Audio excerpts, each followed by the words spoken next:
Hi friends, அனைவருக்கும் வணக்கம். இன்னைக்கு எங்கள் வீட்டில் பிரியாணி செஞ்சோம். எப்படி செய்கிறதுன்றத இந்த வீடியோவில் பார்க்கலாம். நம்ம நேராக வீடியோக்குள்ளே போயிடலாம். அடுப்பு பற்ற வச்சு ஆக்சுவலாக ஒரு பெரிய பிரியாணி குண்டா ஒரு 1 kg தான். அதுக்கு தகுந்த மாதிரி சிக்கன் பிரியாணி செய்ய போகிறோம்.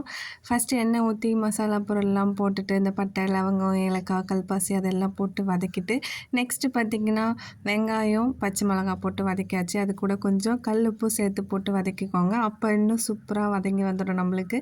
நெக்ஸ்ட்டு பார்த்திங்கன்னா வெங்காயம் வதங்கினதுக்கப்புறமா மெலிசாக அரைஞ்சி வச்ச தக்காளி பழத்தையும் போட்டுக்கோங்க. இதில் நான் என்ன க்ரீன் கலரில் போட்டிருக்கேன்னு பார்த்தீங்கன்னா, இது வந்து புதினா, கொத்தமல்லி, இஞ்சி, பூண்டு, அதுக்கப்புறம் பார்த்திங்கன்னா பச்சை மிளகாய், ஒரு 2 பெரிய வெங்காயம் போட்டு அரைச்சினா இந்த கலரில் தான் இருக்கும். ஏன்னா நம்ம புதினாலாம் சேர்க்குறோம்ல, அதை எல்லாத்தையும் போட்டு வதக்கிட்டு கொஞ்சமாக மஞ்சத்தூள், கொஞ்சமாக இல்லை கொஞ்சம் கூடுதலாக போட்டுக்கோங்க. ஏன்னா நம்ம வந்து இந்த கலர் பவுடர்லாம் எக்ஸ்ட்ரா சேர்க்குறதில்ல, அதனால் மஞ்சத்தூள் கொஞ்சம் கூடுதலாக போட்டுக்கோங்க.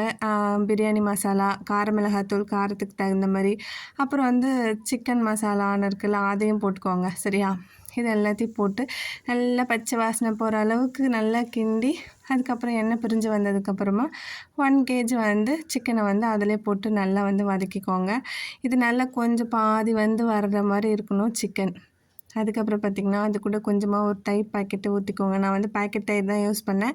உங்கள் வீட்டில் இருந்துச்சுன்னா நீங்கள் ஓனாக வந்து ரெடி பண்ணி வச்சுருந்தீங்கன்னா அதையும் சேர்த்துக்கலாம். இல்லைன்னா கொஞ்சம் தேவைப்பட்டால் ஒரு அரை எலுமிச்சை பழம் பிழிஞ்சு விட்டிங்கன்னா சூப்பராக இருக்கும். நான் அதை ஸ்கிப் பண்ணிட்டேன். இங்கே வந்து கொஞ்சம் புளிப்பு சுவை கம்மியாக தான் சாப்பிடுவாங்க அப்படின்றதுனால. இப்போ பார்த்திங்கன்னா இதுவும் கறியும் நல்லா வதங்கி வந்துடுச்சு. நான் வந்து பொன்னி அரிசி இல்லை சாரி, சீரக சம்பா எடுத்திருந்தேன். 2 சேரு சீரக சம்பா, 1 சேருக்கு, அதாவது நீங்கள் எதில் அளக்குறீங்களோ 1 கப்பு அரிசிக்கு 1.5 கப்பு தண்ணி அளவில் நான் ஊற்றிருக்கேன். நான் 1 சேரு 2 சேரு எடுத்திருந்தேன். அதுக்கு பார்த்திங்கன்னா 3 சேரு தண்ணி வந்து ஊற்றிருந்தேன். இது வந்து நல்லா கரெக்டாக மிக்ஸ் பண்ணி உப்பு, காரம் இந்த ஸ்டேஜில் எல்லாமே பர்ஃபெக்டாக இருக்கான்னு ஒரு தடவை செக் பண்ணிக்கோங்க. செக் பண்ணிவிட்டு சீரக சம்பா 1/2 hourக்கு முன்னாடி நான் ஊற வச்சுருந்தேன். அதையும் வந்து தண்ணி வடிகட்டிட்டு கொதி வந்ததுக்கப்புறமா பார்த்திங்கன்னா அரிசியை சேர்த்துக்கோங்க. செம்ம டேஸ்ட்டாக இருக்குங்க. நீங்கள் இந்த பிரியாணி அரிசி, இந்தியா கேட் அரிசியோட சீரக சம்பாவில் வந்து பிரியாணி செஞ்சிங்கன்னா செம்மையாக இருக்கும். ட்ரை பண்ணி பாருங்கள். நல்லா தெரிஞ்சுக்கோங்க. 1 கப்பு அரிசிக்கு 1.5 கப்பு தண்ணி. சரியா? அது எதில் அளக்குறீங்களோ அதை பொறுத்து.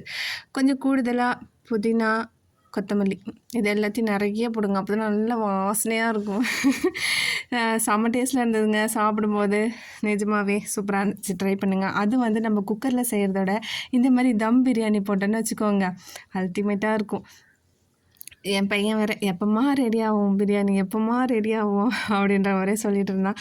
இதோ ரெடி ஆகிடுச்சுடா அப்படின்னு சொல்லிட்டு, அப்புறம் இந்த அளவுக்கு கொஞ்சம் அரிசி வந்து ஒரு அரை வேக்காடு சொல்லுவாங்களா, இந்த ஸ்டேஜில் வந்து நம்ம தம் போட்டுடலாம்.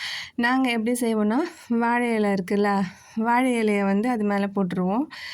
விறகுலாம் வந்து எடுத்துடணும். விறகுலாம் எடுத்துகிட்டு வாழை இலையை போட்டு ஃபுல்லாக கவர் பண்ணிவிட்டு அது மேலே ஒரு தட்டை போட்டு மூடிட்டு மேலே கொஞ்சமாக ஒரு வெயிட் வைக்கணும். நாங்கள் வந்து ஒரு இரும்பு மாதிரி இருக்கும், அதை வந்து வச்சுட்டு அதை சுற்றி வந்து நெருப்பு வந்து மேலே கொஞ்சம் அள்ளி போட்டுட்டு அப்புறம் கீழேயும் கொஞ்சம் நெருப்பு இருக்கும். ஆனால் வந்து விறகை வந்து வெளியில் எடுத்துடணும். சரியா? இப்போ வந்து பிரியாணி ரெடி. ஒரு 1/2 hour இல்லை 40 minutes வந்து தம்மில் இருந்துச்சு. இப்போ பாருங்கள், செம்மையாக இருக்குல்ல. பார்க்கும்போதே சூப்பராக இருந்துச்சு, சாப்பிடும்போதும் வேறு லெவலில் இருந்துச்சு. கண்டிப்பாக ட்ரை பண்ணுங்க இந்த மெத்தடில். சீரக சம்பாவில் பிரியாணி செஞ்சிங்கன்னா சூப்பராக இருக்கும். அதுக்கப்புறமா பார்த்திங்கன்னா நெய் கொஞ்சம் ஒரு 3-4 டீஸ்பூன் நெய் வந்து சேர்த்துக்கோங்க. அது இன்னும் கூடுதல் டேஸ்ட்டு கொடுக்கும். இப்போ நம்ம பிரியாணி ரெடி. என் பையன் எப்போ போடுவீங்க சோறு, பிரியாணி எப்போ போடுவீங்கன்னு ஒரே ஆவலாக இருந்தான். இந்த வீடியோ உங்களுக்கு பிடிச்சிருந்தா லைக் பண்ணுங்கள், ஷேர் பண்ணுங்கள், மறக்காமல் சப்ஸ்கிரைப் பண்ணுங்கள். தேங்க்யூ. இந்த வீடியோ உங்களுக்கு பிடிச்சிருந்ததான்னு கமெண்ட்டில் கண்டிப்பாக சொல்லுங்கள். ஓகே, அதை வந்து மெதுவாக வந்து கிளறி விடணும். ஃபுல்லாக போட்டு சூட்லேயே நம்ம வந்து நல்லா மிக்ஸ் பண்ணிட்டோம்னா கொஞ்சம் குழன்னு ஆகிடும். ஆனால் சாப்பிடும்போது செம்மையாக இருந்ததுங்க. ஓகே, டாட்டா பாய், தேங்க்யூ.